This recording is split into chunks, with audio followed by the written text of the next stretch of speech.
And I hope you're all aware of how bad nail guns are. And the trick looks like this. In this video, I will reveal Penn Teller's nail gun trick. Here's a quick recap of what happened. Penn starts by explaining that the act is all about memorization, then introduces a nail gun and begins driving nails into a wooden board. He explains that the board is placed on a metal table, so the nails stick out instead of passing through, then demonstrates the idea by placing the gun against his hand and pulling the trigger, which fires a blank. He then shows that inside the nail gun is a strip of nails arranged in a memorized sequence. From there, he rapidly fires nails into the board in what looks like a random order, while also pulling the trigger against his hand at random moments, which always results in blanks. This continues until the end of the performance, reinforcing his confidence in his memorization, since the real nails only ever go into the wooden board and never into his hand. So how did he do it?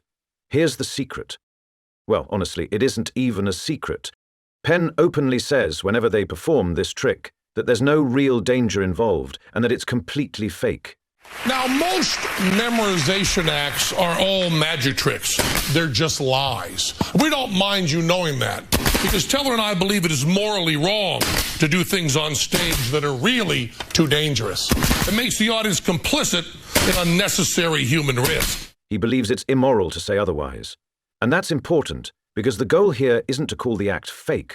It's to explain how they pull it off, and why multiple of their performances are so perfectly synchronized. And the trick looks like this. Now the nail gun is loaded right here. From the script to the physical movements. Since Penn openly admits it's fake, he's obviously implying the nail gun itself is fake too, because that's the only real source of danger in the act.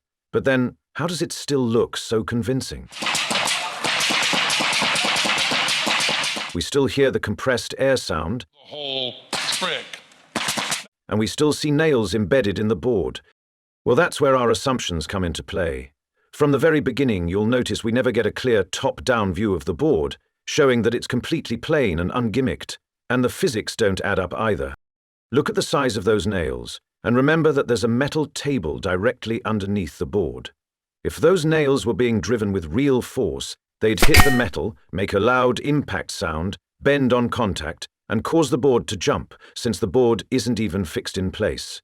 You can actually see Penn shifting the board here. Furthermore, that compressor wouldn't hold nearly enough air to fire that many nails at around 120 psi, which is the standard pressure for nail guns, without needing to recharge. There's just no way it could continuously fire that many nails at full pressure without refilling.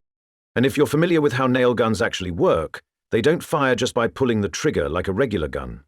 There's a safety mechanism that only disengages when the tip is pressed firmly against a hard surface. Only then does pulling the trigger release a burst of compressed air, driving a piston forward and forcing the nail out through a narrow nozzle. But the nails we're seeing don't even look properly embedded. Look at this moment right here. The point of contact should be fixed, so how does it come out at an angle and then suddenly straighten itself? And then there's the nozzle of the nail gun itself. Why is it shaking side to side? That end is supposed to be rigid, whereas it looks more like a rubber suction cup. If it isn't obvious by now, those nails were never coming out of the gun. They were embedded in the board from the very beginning. The nails were designed with a hooked end underneath, so when the suction was triggered, which was never compressed air to begin with, the nails were pulled straight out of the board. The only purpose of the nail gun gimmick is to create a suction sound that mimics a real nail gun. It isn't even loaded with nails, which is why Penn never showed the nails strip inside the gun and instead showed a separate string of nails. Once again, playing with our assumptions. So instead of the cylinder being filled with compressed air, it's actually the other way around. There's a vacuum inside it after all the air has been pumped out. By pressing the trigger, it sucks in small sips of air, which create that suction sound we assume is coming from compressed air, when it's actually the exact opposite. If you think about it, this entire trick is in reverse. But wait, there's something else you'll notice. In one close-up shot, the nail doesn't even come out from the center of the suction tip and is only making contact with it, which means there's a strong magnet inside helping pull the nail out as soon as it gets close. In fact, if you think about it, relying on suction alone would not work consistently, because the moment the gun lifts even slightly, the vacuum breaks, and some nails would be left halfway sticking out of the board, whereas we see all the nails at the same level. Even though the cameramen try to frame the close-ups at eye level, you can still catch glimpses of the nail heads a few seconds before they're pulled out, and this happens multiple times throughout the act. You can also see several notches spaced along the board, exposing the pre-installed nails. This means the board is reusable, since it only needs to be prepared once. The pulling mechanism creates the illusion that the nail is being shot into the wood, because the suction head briefly hides the nail head while pulling it out, similar to a cigarette slight I recently covered, where Cyril looks like he pushed it into his eye, when in reality the cigarette never moves. The whole point of this illusion, as Penn clearly states from the start, is that it's a demonstration of memorization, and he's completely honest about that.